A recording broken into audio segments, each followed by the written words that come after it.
A blast from the past, and Joe, who used to live with Chef Carmen and Rico in Atlanta, gives his account of their relationship when they resided together. Check out what he had to say and how he is lost and how we got here today. And let me know your thoughts in the comments. Hey, what's the deal? Oh, it's a lot going on, man.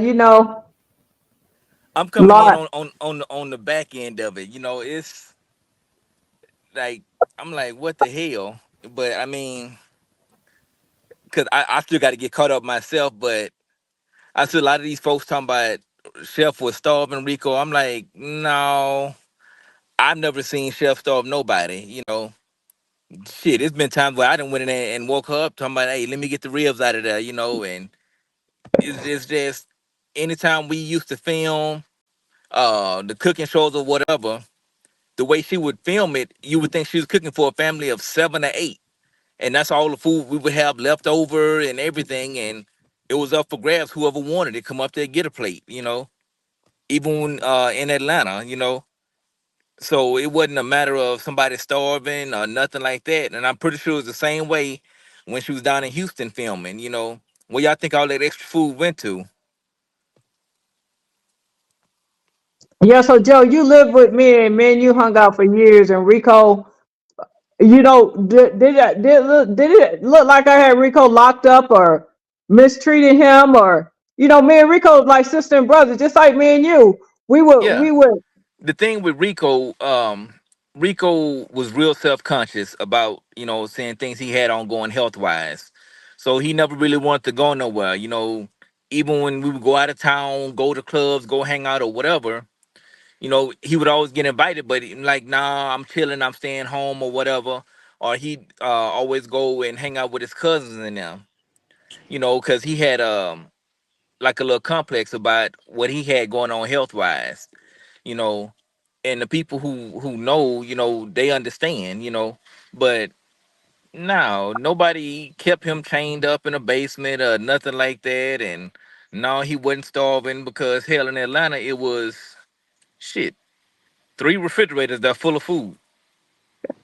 it's always And the something. thing is, we would shoot breakfast, then we would come back and shoot lunch, then we'd come back and shoot dinner. And so all that food, we never threw that food away. That food was up for whoever. Even had people from down the street coming to get food, because there was so much food left over from her cooking. And so I'm pretty sure it was the same way in Houston. Yeah, I mean, you talked to Rico a couple of times too. So this is like, what he's doing is just wrong. And at a loss for words. And to hear him accuse me of doing these things and saying he was held hostage. Um, these are some crazy things that these people are making him say about me. And speaking to my character, it's not even into me to hold somebody hostage. If they don't want to be there, they can go. Yeah. And not to put Chef's business out there, but Chef had a health scare. I don't know if y'all were there for that or not. So, she never got all her strength back. So for somebody to say that she holding somebody hostage, no, like she said, you're more than welcome to leave at any time. This man used to go to the bank and deposit money for her, go pick up money for her, run back and forth to the store and stuff like that. At any point in time, he could have left. His cousins and them were in Atlanta. They used to come by the house and hang out. You know, even when we went and did the shows, some of his cousin stuff would come hang out. So I don't understand the whole kidnapping thing. That's something new to me. That's like saying that you had me kidnapped, and wouldn't let me leave. But yeah, it's a lot going on, and I appreciate you coming on. And the thing about this whole thing, Joe, is that Ashley is saying that Rico will be all right. I've had this man for 33 years where he ain't had nothing to worry about. I built my own seasoning company. I paid him, and they're trying to say that my company was built off Rico's sweat and tears. No, it was built off my sweat and tears, and I paid him. Just like if you go work at McDonald's, you gonna Yeah, get some but profit sharing if you don't put something in. But here's the thing, yeah, you paid Rico. Yeah, you came up with the seasonings, but what people have to realize, Rico got to live rent free. Rico got to live bill free. And Rico didn't Joe, have let to me. pay a cell Can phone you bill. can you answer this question? And you witnessed with your eyes. You witnessed this with your eyes for years. Rico lived bill free. Did he get paid? Yeah, Okay, he got paid every week, just like everybody else. yeah. What he did with his money is what he did with his money. But I mean, so that's why I'm not understanding the whole you had him hostage and I'm because like I said, I'm coming in on the back, working a lot of hours, so I'm coming in on the back end. So I'm still trying to get caught up, because I'm like, what y'all mean Rico left? I mean, what y'all mean he talking about he was kidnapped? I'm like, dude, you damn near 50 years old. I mean, so I don't know what other people are saying, it's just like I said, I'm coming in on the back end, but I'm like, a lot of the stuff ain't making sense to me, cause Yeah, shit. it's just like Joe. Joe worked for me too. Joe, they asking, did you see Rico's paycheck? He didn't see his paycheck, but when No, everybody the got the paid and was out there doing when shows, they got envelopes. At the end yeah, of the the night, way we got everybody was paid happy. was everybody got their envelope with their pay in cash. You know, that way, everybody not in everybody business because you know how that's a bunch of drunk. Well, they got paid more than me and this and that. You know, when we're out there, going to set up for the festivals, I mean humping, slanging them 150 pound propane tanks out there in the heat. Rico was there with us, but the extent of Rico job was just as a cashier. Sometimes he would come back there and help with the food, or he would drive, but you know he was not doing the back breaking part of it.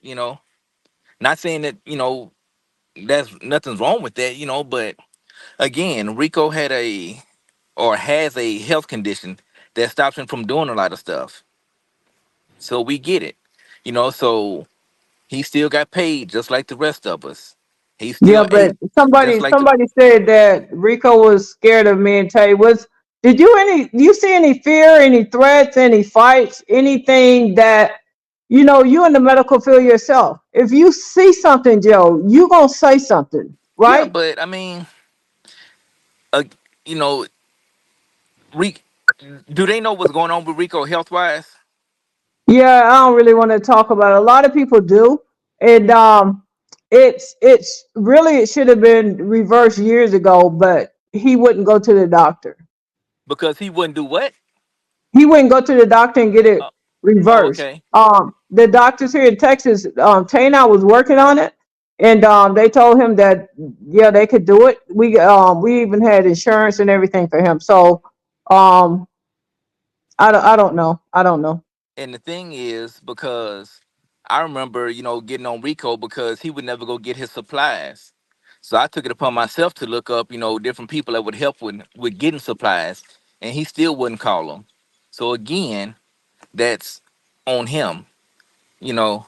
So I can't make somebody do something they don't want to do.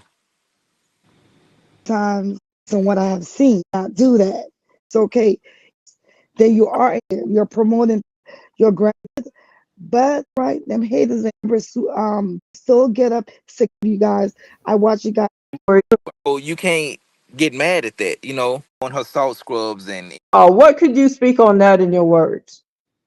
If you had to rate my motherhood or my rearing of my daughter, my granddaughter, what you saw, what could you speak on that in your words? you still raised an entrepreneur because when I was there, she was doing her salt scrubs and doing her own thing, and it was like, so you can't get mad at that, this thing called life ain't easy. Excuse my language, at times it could be a motherfucker, but at the end of the day, you got to pick your own path. you know it's like, even when people were going through their situations, with with their marriage or whatever the case may be, they were still welcome to come back to the house. Your granddaughter, she used to be a ball of fun because y'all used to see her on the lives, and she used to be on there just having a blast, you know, eating and cooking and stuff like that. And I Yes, remember they, Joe was there for years in the same house. And actually my granddaughter was there also. So yeah, he do know, and he's not going to say anything disrespectful. He's just speaking on what he experienced. So he yeah, was there. Um, Ashley was a grown woman. Victoria was there also. and a lot of y'all don't realize that some years ago when Chef's mom passed, we went out there and it was, y'all know black families, y'all know how we are. It was a lot of stuff going on with that, and she was still calling back to Atlanta, checking on Rico and checking on the house and everything. So even through the midst of her struggles, you know, even when she was at the hospital, she was still calling and checking on Rico and making sure, he was straight, making sure the house was straight, seeing if anybody needed anything. And we were trying to fuss at her and tell her to quit worrying about that and to worry about getting better, you know. So that's why I say this whole thing is just new to me, because I never would have thought that it would happen like this. But, like she say, sometimes, people outgrow each other, and nobody's wishing any ill will on Rico, still wishing the best, but it's just, I just want to know why, what happened, because like I said, I'm coming in on the back end of it, and it's a lot of it ain't making sense to me, because all these people that's in Rico ear and y'all care so much for Rico and this and that, you know, when he needed y'all help, where were y'all? You know, when Rico used to get sick and stuff, where were y'all at? I never saw nobody else coming up, what I'm saying, to help pay for medications and to pay for supplies and doctor visits and that kind of stuff. And even though Chef she posts a lot and she does a lot of videos and a lot of lives, most of the stuff that went on, most people have no idea, you know, from going out there feeding, from just going getting up in the morning making a bunch of food and just town giving it away, to us almost getting tickets for feeding, you know, that stuff that didn't get recorded, that people just did out of the kindness of their heart. When used to be at these festivals, like the Atlanta Jazz Fest. What was the other one down in Florida? Like it was another big jazz festival down there. Jazz in the Garden, Miami. Yeah, yeah.